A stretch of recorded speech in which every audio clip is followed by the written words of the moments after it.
Hey guys, welcome to another episode of CalfKickSports. Today we have something for the old school fans. He's a world champion in Muay Thai, a world-class striker. He's fought in Pride and the UFC. Cyrille the Snake Diabaté. How you doing, my friend? I'm good. How are you, Ash? Good. I'm really good, Cyrille, man. Yeah. How's things going? Post fighting career now, man. Um, pretty good. Obviously, as a trainer and a gym owner, things have been pretty slow in the last 2 years because of COVID. I'm not sure what it was like in the UK, but here in France, all the gyms were shut for pretty much a year and a half. Yeah. Yeah. I So know it's bad. that was tough. No real steady income, and it was demoralizing to say Yeah. not to say Yeah, the I mean, it's least. tough to push through that stuff mentally, isn't it? When you can't Yeah, even yeah, physical activity, you can do a run and stuff outside and you can do home workouts, but there's only so much of that you can do before going crazy, isn't it? yeah. Well, when you're taking care of you know amateurs that are really passionate about their training, and professional fighters like I do, you have to cope with a lot of guys calling you up and reaching out and saying, and panicking at one point, not knowing when they're going to be able to train correctly and steadily. So yeah, I had to cope with a lot of my fighters pretty much panicking and not knowing what their future was looking like. And I know a lot of professional fighters here in France in striking and MMA and that have retired, Oh, in the wow, last 2 years. really? Yeah, for sure. Damn. Just because of the inactivity, or, is it because of the inactivity that led to, them not being motivated and then eventually just look, I've just lost interest completely. I'll rather do. Yeah, well, you know what? It's a very hard path that you choose when you choose to be a professional fighter, and a lot of that has to do with uh, keeping that motivation and keeping that drive, not knowing what your future is going to look like. Because unless you're one of the top fighters in the world and fighting for a big organization, uh, fighting doesn't make any money. You're Yeah, yeah. pretty much losing money the years that you're fight, unless you're in one of the top organizations in the world. And so to keep the motivation and the passion for something that is costing you money Mm. and is leaving you injured and shit, it's pretty hard. So put put that with a pandemic and lockdowns and masks and shit like that, Yeah. and a lot of people just don't have the motivation and the dedication anymore, just because it's as a going through a normal fighter's life. It's tough on your willpower. Yeah. Put the COVID in, and it's near impossible to keep the same motivation. Yeah, I mean, agreed. I mean, I can only imagine. I mean, as a fighter, budding fighter, you have to have a very, very good support network. And if that support network is gone through COVID, you don't have a gym, you don't have those Yep. facilities anymore. It's very easy for you to go, I'm fuck this. I'm just gonna get a 9 to 5 and you know Yeah. do that from now on. How's things going now though? Is it just slowly recovering now? Yeah, so the gym opened up this year, a bit before, yeah, like it opened in summer basically. Um, and it's been pretty busy since then, but now we're getting news of possible lockdowns in the future. Oh, really? Wow. So yeah, so it's pretty fucking crazy right now. People are dreading the idea of going back into lockdown, and people are actually talking about going abroad for the lockdown. Yeah. That's how bad it is. I think it's taken a toll on the mental on people's mental health. You know, it's been pretty fucking depressing for the last 2 years. And for, like I said, for fighters and people that are really passionate about training and doing martial arts and combat sports, man, it's been super hard. Yeah, I mean, I can only imagine. I mean, in England, we kind of have a bit of freedom now, but I almost think it's a double-edged sword. Imagine going from total freedom to slowly going back into lockdown. So Yeah, I think all of Europe is going through that, isn't it? We've all kind of eased out of lockdown. We were okay for a while, and then we go right back into it again. So it's yeah, it sounds like it's, it sounds like we're going back into that kind of mode, and I don't know how it's like in the UK, but here in France, people are really fed up yeah, I could see, with man. the whole thing, even the masks, even the the lockdowns, I don't know, it's been really crazy, and to even think about the possibility of going back to that, man, people are getting depressed already. Yeah, I mean, absolutely. It's good to kind of have that little release. But yeah, I'm hoping, fingers crossed that things do improve and it doesn't Yeah, go as bad as it did in 2020. 2020 was a shit yeah, show. yeah, it was a Complete night. shit show. Yeah, But yeah, look, changing gears a little bit, Cyril. I kind of wanted to go into the roots, the origin.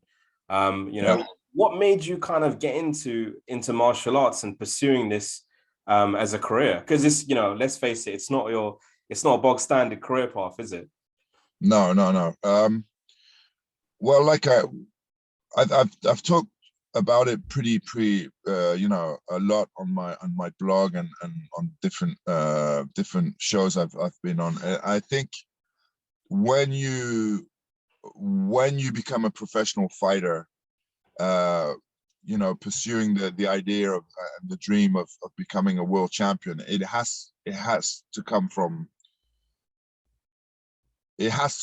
chaos. I think that if you're a perfectly sane, normal, happy guy coming from a whatever background it is, if you have money, if you're living the perfect lifestyle and you have the perfect life, you don't want to become a professional cage fighter and lock yourself in a cage and That's true. bash someone.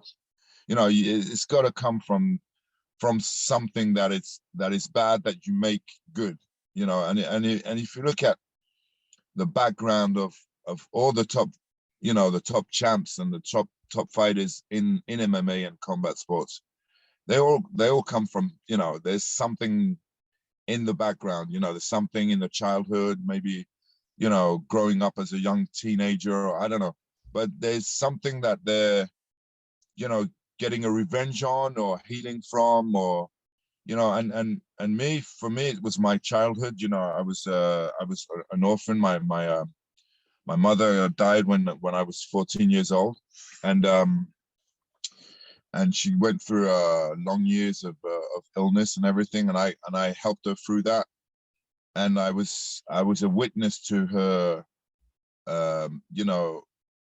slowly dying, and so it traumatized me. I had a pretty traumatic experience during my childhood, just living with the person I loved the most and seeing her die slowly.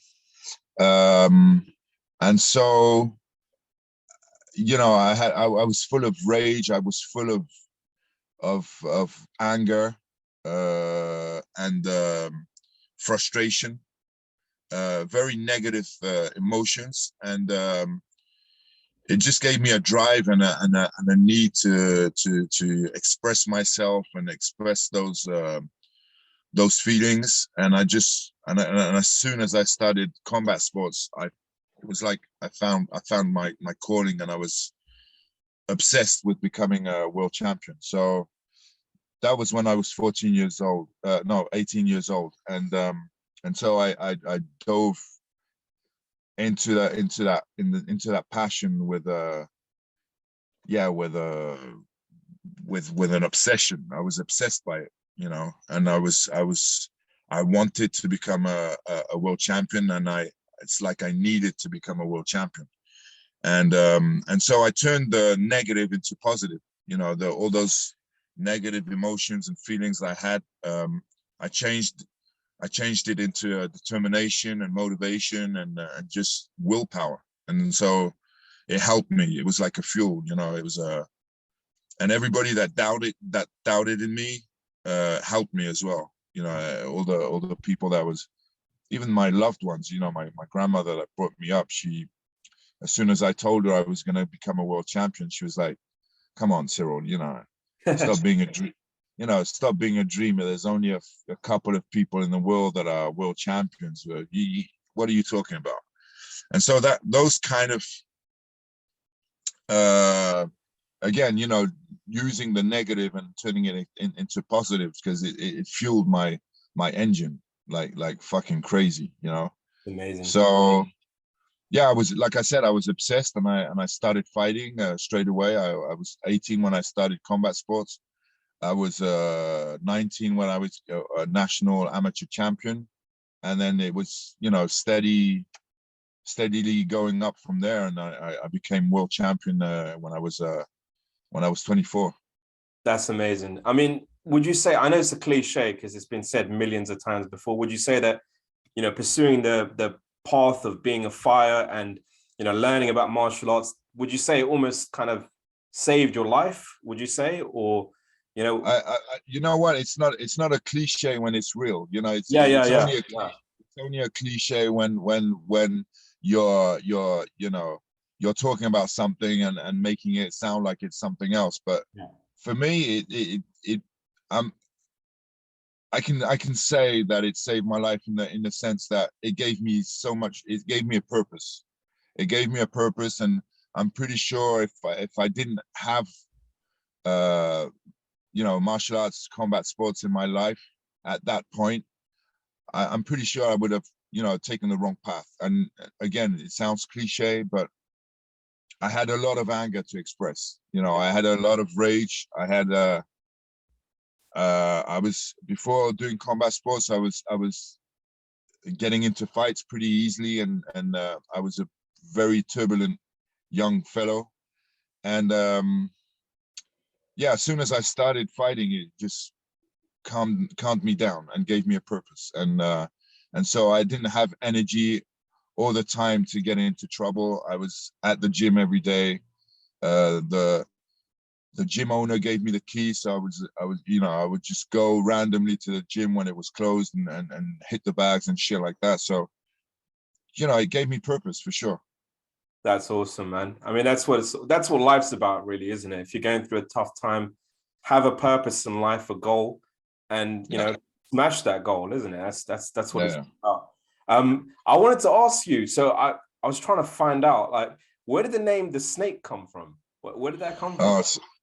So I started fighting in Shidokan karate, which was a pretty hardcore style of karate, like Kyokushin, but you had within the fight, you had different styles that you had to fight in. So you started off basically with Kyokushin rules. So you had the gi and pretty much, it's full on Kyokushin rules. So full contact karate, no punches to the head allowed, but pretty much everything else. So knees to the head, shin to the face, everything goes. Low kicks. So it's a knockout style of karate. And then in the same fight with the same opponent, you switched it up. You got boxing gloves on and fought in Thai boxing.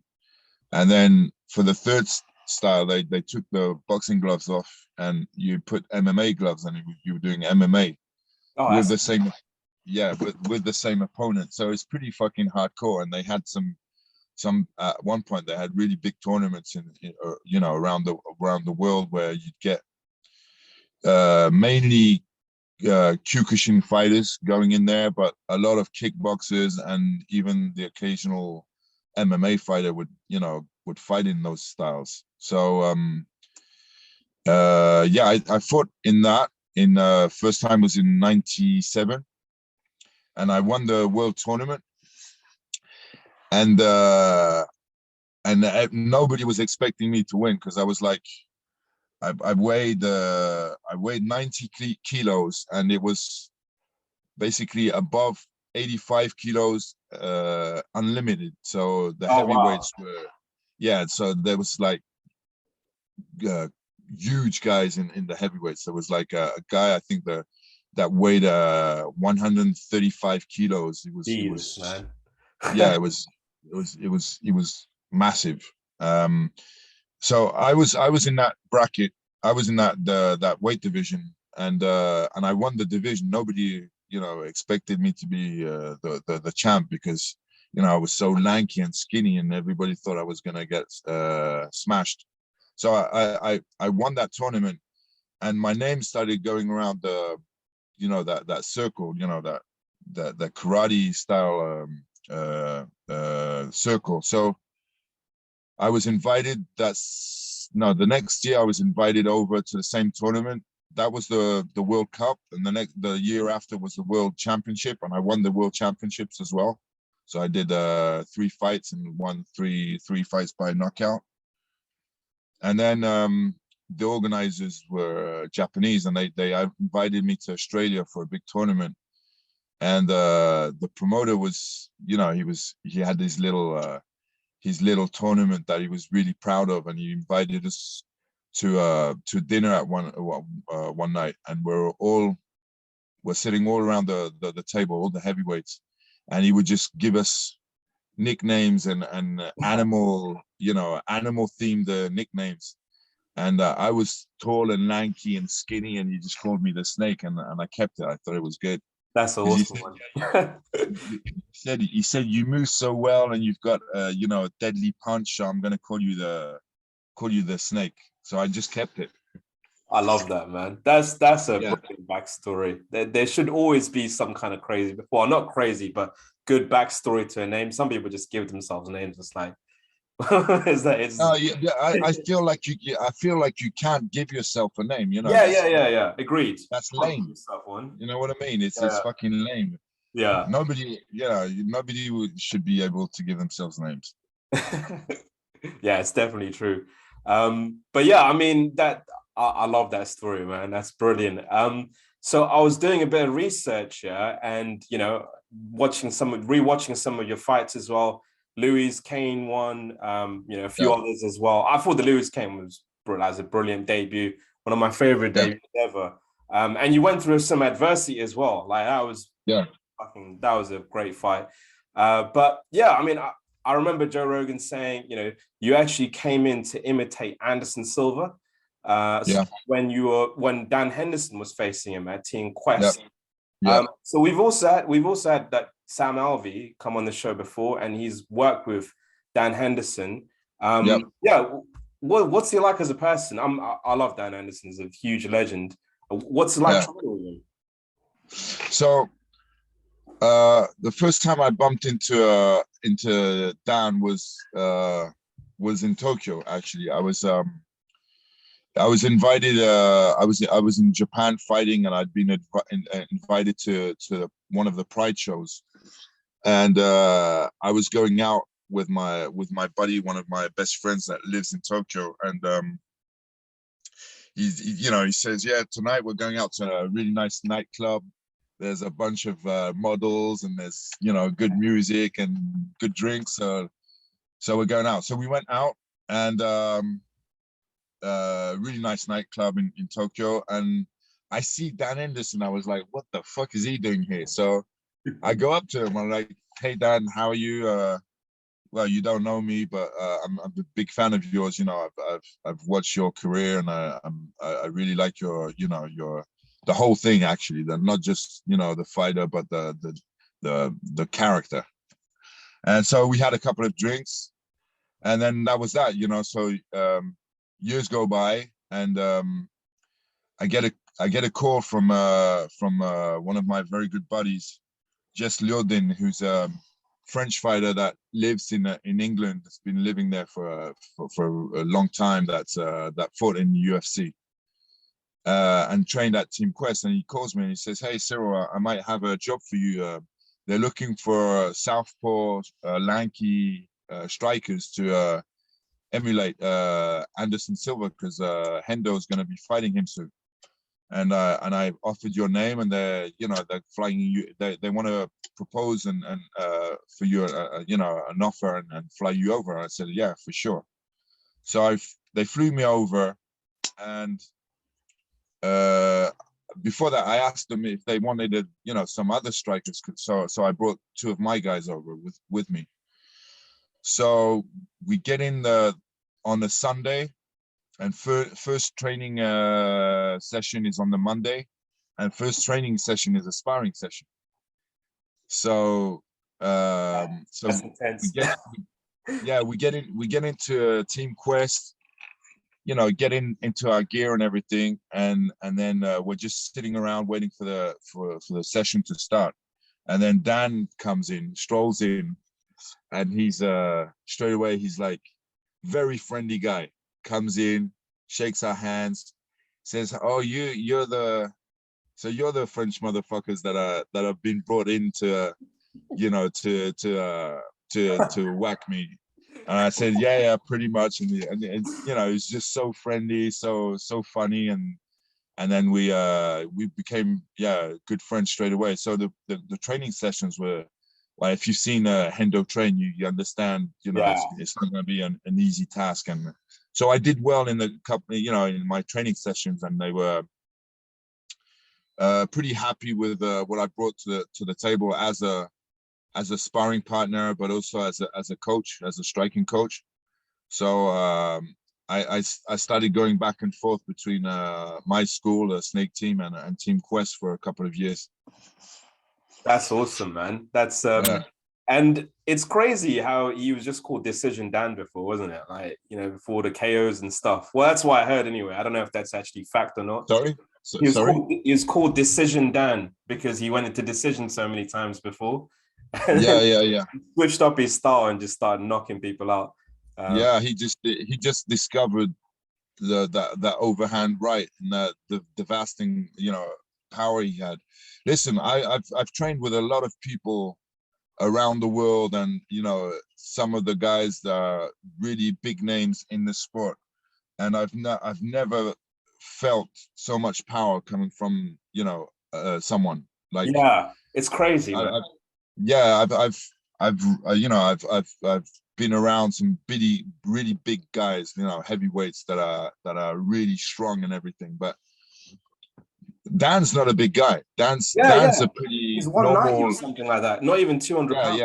Yes, he's a pretty normal looking guy. He's not massive or anything, but man, he's got tremendous power. Let's just put it that way. He's got, when he punches you, and he doesn't, the thing that surprised me was he doesn't have to wind anything up to have that much power.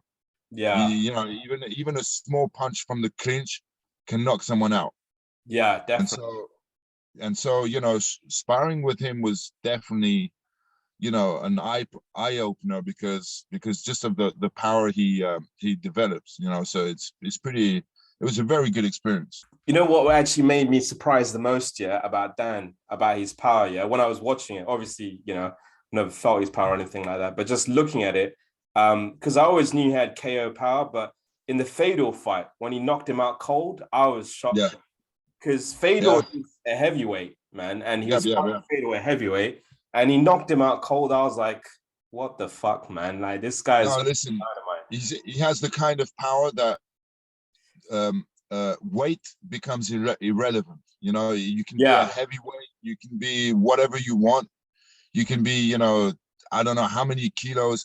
When he connects with that punch, with that overhand right, it doesn't matter what weight you are. You're still gonna be wobbled, if not knocked out cold. So I've seen, and as he's not the most technical striker, obviously, so a lot of his striking depends on the power he put out.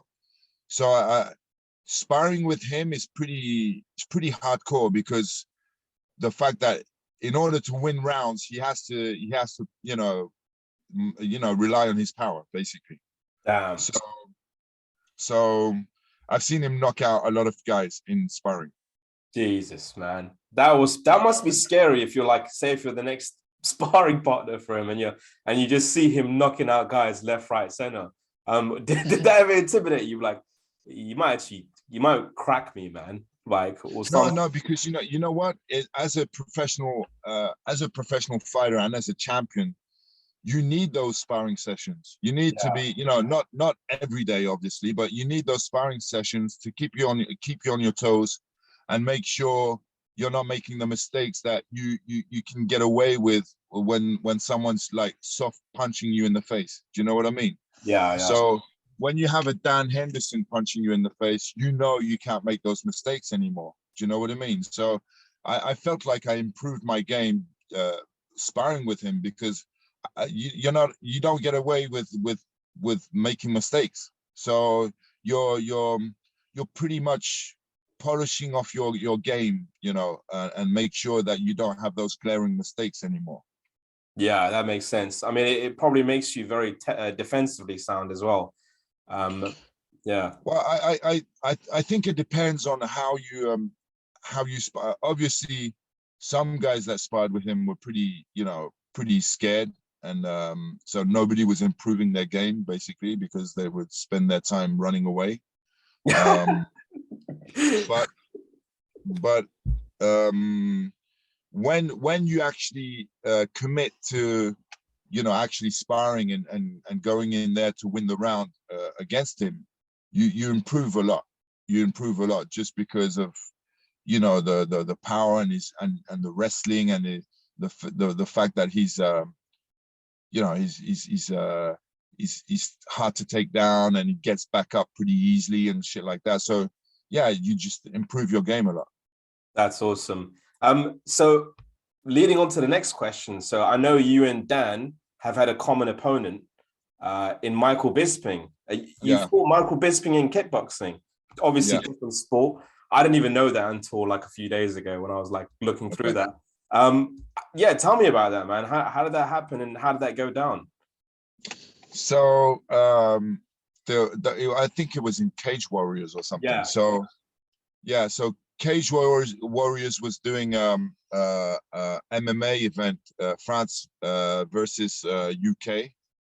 So they had like some of the top MMA fighters from the UK fighting against top guys from France. And I don't know why, but I'm not sure if it's Bisping on the Bisping side or the French side, the management, that asked for it to be in K1 kickboxing rules. I would have preferred MMA actually back in those days, because that's what I wanted to do. But anyway, it was switched to K1 rules, and I fought Bisping, and I was very unmotivated going into the fight, just because it was a kickboxing and not MMA fight. Anyway, so I won the fight on points. It's not a very nice fight to watch, but I definitely feel like I won the fight. And then Bisping just was Bisping after that. He was after at the after party, he came to the French team, and he was like acting like a fucking drunk hooligan. What was he doing? Like at one point, the French team, we just made a circle, and we were singing the French national anthem.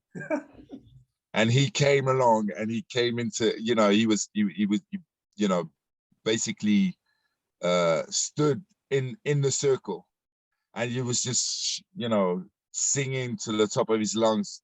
I know, I want to say a hooligan song, or a soccer song. I don't know what it was, but he was just trying to make.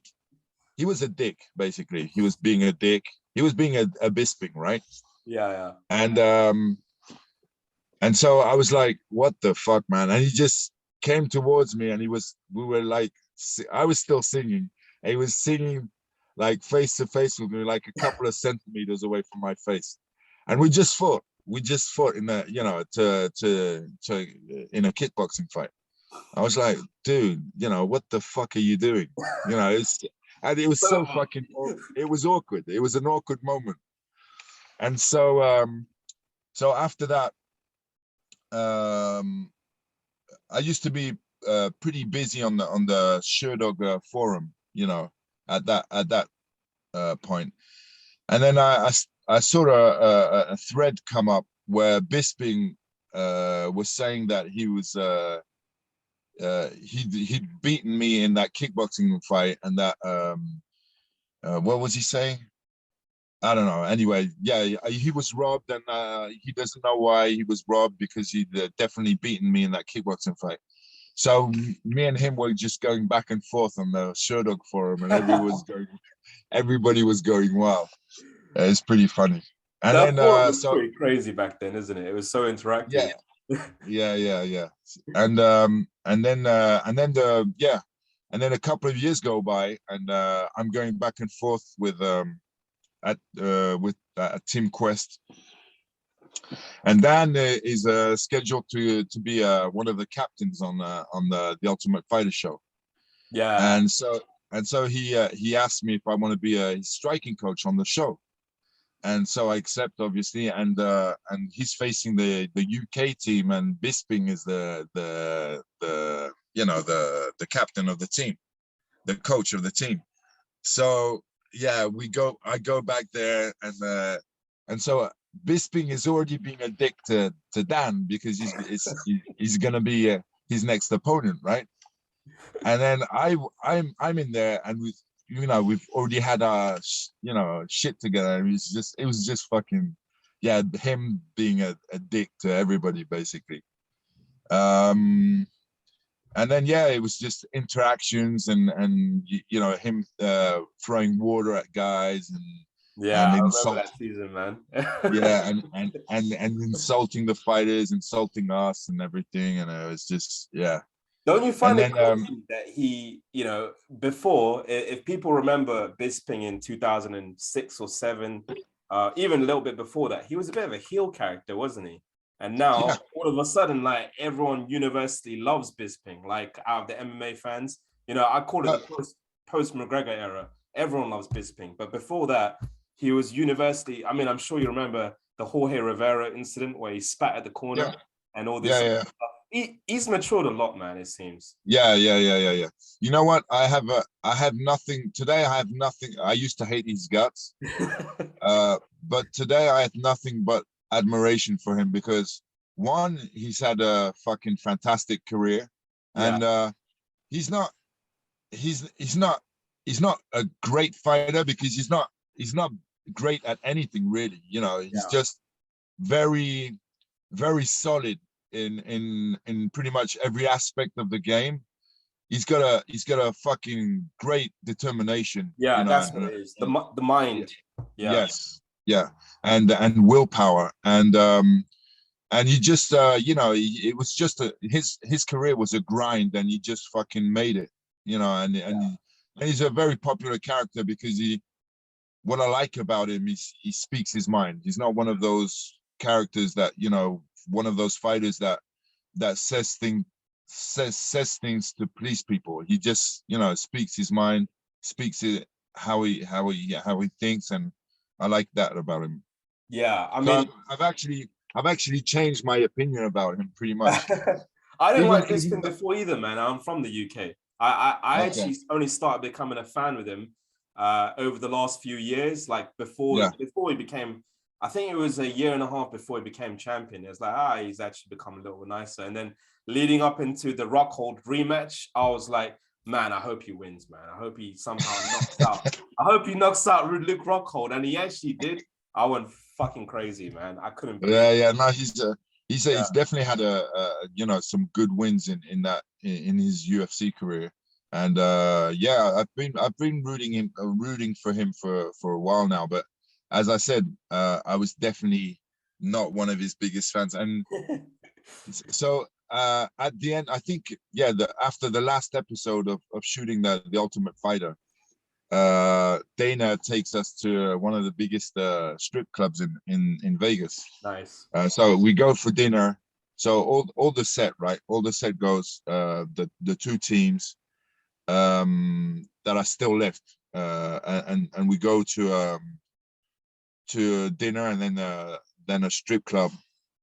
And so I'm sitting around having a drink, and then Bisping comes along. He's had a couple of drinks. I'm like, holy shit, here he goes again. And then he stands in front of me. So I'm sitting down on the sofa, and he's standing in front of me, looking down on me, and he's like, come on, Cyrille, let's make peace. Let's make peace. And he opens up his arms like that. So I stand up, and I'm like, pretty much, I'm a bit reluctant to hug this guy because I feel like he's a dick, and plus, he's been shitting on us for the last month, basically of the show. So I'm pretty reluctant. I'm like, what's his point? So I stand up. I'm like, awkward hug, and then he's like, just hug me like you mean it. I'm like, and then he just he flips, he flips, and then he starts insulting me and shit. I'm like, my God, at this point, I'm like, I'm pissed. So we're about to get physical in this strip club in Vegas, and then people start butting in and separating us, and I'm like, dude, what the fuck? What's your fucking problem? So yeah. I think, admittedly, he knew he was a bit of a dickhead before, isn't it? No, I think he, like you said, he was acting. Part of it was, I think, insecurities. Yeah. And part of it is him playing the heel role to a pretty high degree. And I'm pretty sure at one point he said he actually realized that playing the dickhead was getting him, airtime and interviews and probably making him more money than just being a normal dude. Do you know what I mean? Yeah, of course. So yeah, fans like the really nice guys or the really nice, the really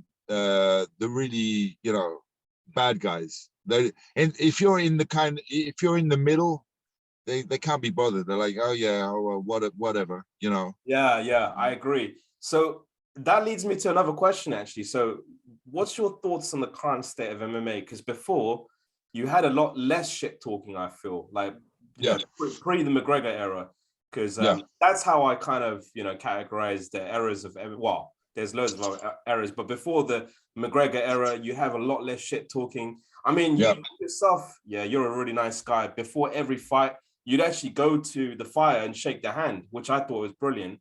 You don't really get stuff like that anymore. Now it's like, let's just talk shit. Let's get these numbers up. Even someone like, I don't know, like Habib, for example, classically, he wasn't talking any shit during his career. Now he's retired. No. He's talking the most shit, man. He's like talking. What do you think of all that now? And for me, I like drama, but, it's not for everyone.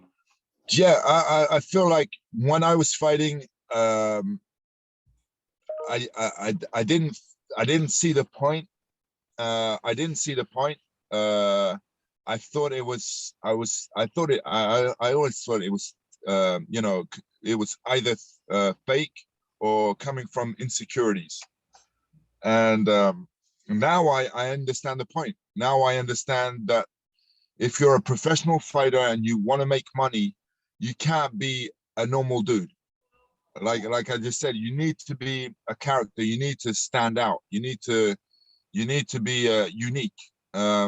Whether it's your fighting style, whether it's your looks, whether it's your personality, whatever it is, you need to stand out. If you don't, then you're just drowned in the mass of hundreds and hundreds of elite fighters. Because the UFC roster is pretty big.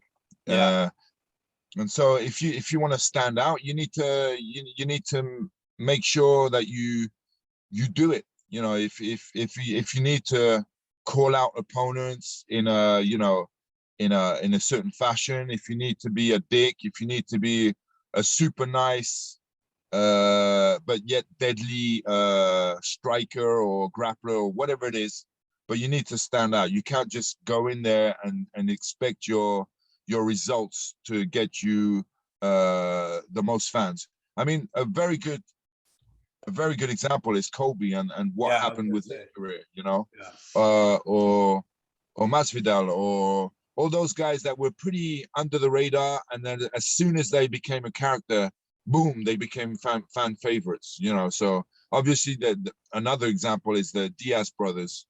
I mean, everybody loves the Diaz brothers. Yeah. And it's not because of their fighting styles. It's because they're badass motherfuckers. You know, if they didn't have those interviews and that personality and those fingers to the camera and you know, those scuffles and then those fights they've had outside of the cage, they wouldn't be as popular. You know, they wouldn't be fan favorites. No, I agree, man. I mean, being a personality is like, that's so important. And I think Colby learned almost the hard way. So classic, I think this is well documented as well. So before the Damian Maia fight, they were like, listen, you're not really a personality. Because he was a really nice guy before the Damian Maia fight. Really respectful, really nice. Yeah. And they go, listen, win, lose, or draw against Damian Maia, we're probably going to cut you.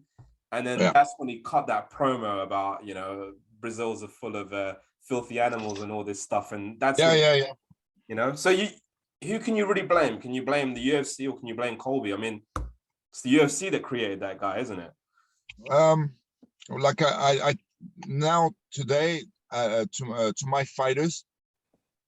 So 10 years ago, 15 years ago, I tell my fighters, okay, all this trash talking bullshit, that's irrespectful. You know, it goes against martial arts, what martial arts stand for, and it's not what I teach, right? So that was 10, 15 years ago. Now I'm like, dude, if you want to make a career out of this, and you want people to recognize you and remember you, you can't rely on your results. Yeah. You've got to make sure that you stand out by whatever it is. You know, you need to make sure that people that have come to the show, even if you're not the main event, they remember your performance and what you did during that evening. Fans are paying good money to be entertained. Yeah. And so if you're an awesome fighter and you're not knocking people out because you're, you know, fucking amazing, then, you know, you're probably standing out. But if there's another fighter that's doing the same thing as you and is doing it in a fashion where they're being a dick or they're being, you know, spectacular or whatever it is, and they're standing out more than you, they're going to be remembered, and you're going to be forgotten, you know. So, and so that's what I tell my guys today. You know, you've got to make sure that if you do have a personality, that you emphasize that as much as you emphasize how good you are of a fighter. Yeah, I mean, I think that's great advice because at the end of the day, you know, it's not just about I'm going to do fighting because I like fighting and I want to beat people up. You kind of do have to monetize off this. I mean, it's just facts, isn't it? Because ultimately, it's a short career. You're probably in it for 20 years maximum. And then after 40, what are you going to do? You know, you have to have another path anyway. You might as well just get as much money as possible. So the window realistically, how many years you're going to... I think there was an average that was made how long your UFC career is. Yeah. For out of all the UFC fighters that have been in UFC, and I think it's less than 3 years, right? Wow, really? The average is around like 2 years point something, right? So that's an average. So realistically, when you sign with the UFC, you have pretty much 2 years to make yourself known and to get your name out there. So it's a pretty fucking short time to make sure that people recognize you. So if you go in there and you're, you know, a normal fighter, people are gonna forget you pretty fucking fast, aren't they? So, yeah, I mean, look at Leon Edwards. I mean, he's on a 7-fight winning streak, but because he doesn't talk shit, because he's Yeah. just, he's just a hard worker that's quite, Yes. doesn't really show his personality too much, in my opinion. Yeah. He's not getting a title shot like immediately. I think he is getting one now, but I mean, God, how long did that take, man? Yeah. Another good example is Alexander Gustafsson. Yeah. Awesome fighter. Went into the UFC. Fought I don't know how many fights before getting a title fight. And again, because of him being pretty mild, they didn't push him forward. And I think you guys have got to accept and realize that before being a sport, it's entertainment. It's and I, as a fighter, got it the other way around. I thought it was a sport first, and we were entertaining people. But first of all, it's entertainment. That's why they're so successful. That's why they're making millions and millions, and it's $1 billion companies, because they bring entertainment. And when you're signed with the UFC, you've got to become an entertainer. Yeah. I mean, that's just facts, isn't it? Like, look what Sean O'Malley's doing, man. He's on pay-per-view main cards, and he's not necessarily the most talented guy in the division. I think he's brilliant. I think eventually fight for the title, but he's probably making a lot more money than people that are ranked higher than him. For sure. And he actually says it. Why would I fight a top 10 guy and risk whatever, losing, when I can find lower ranked guys for the same kind of money? Yeah, he's on a contract as well, so it doesn't make sense. Yes. I'm gonna fight the number 5 guy or the number 4 guy. And he's and I think when he's ended that contract, when he's on he's a free agent, then he's gonna be making those big bucks and those ranked fighters. He's pretty open about it, and he's pretty. I think he's super smart. I think he is, man. Very good businessman, because that's how you should be. I feel like more fighters should be a bit more business orientated as well in terms of their career. I mean, it's sad to say, because we see so many fighters past the age of 40 still fighting because they haven't thought of another career path after, or they've not made enough money. So I definitely believe in the whole shit talking thing, man. If you can do it, why not, man? Go for it. For sure. Yeah, but look, I'm gonna end it with this final question, Cyrille. And I know you're a busy man, so where do you see? I mean, we asked this to all guests. We end it off here. Where do you see yourself 5 to 10 years time from now? I want to start my own promotion. I want to make sure I'm taking care of the fighters and promoting them properly. I've still many connections around the world, in the business. So I'm looking to do a big promotion here in France. It's been legalized for just over a year now. Obviously, not the best timing with COVID, but it's picking up. There's more and more shows here in France, and I just want to make sure that I do one of the top shows here in France with top quality fighters, and I'm taking care of them. Me and Tim will be the first to come down and watch that as well. I hope so. No, for sure, man. I can't. So look, what we'll do is, Cyrille, we're going to give you the final word. If there's any sponsors, anything that you'd like to kind of mention as well, where can the fans find you as well? You go for it, man. It's your spotlight. Well, you can reach me on Instagram at Da Snake, so DA Snake 197, and just follow my info there. Basically, I'm gonna be posting. I post a lot, so I'm gonna be posting all the info for with the fighters that I take care of, and the school, and my travels and my adventures, pretty much. Nice. So that's it. Brilliant, man. Thank you so much, Cyrille. No worries.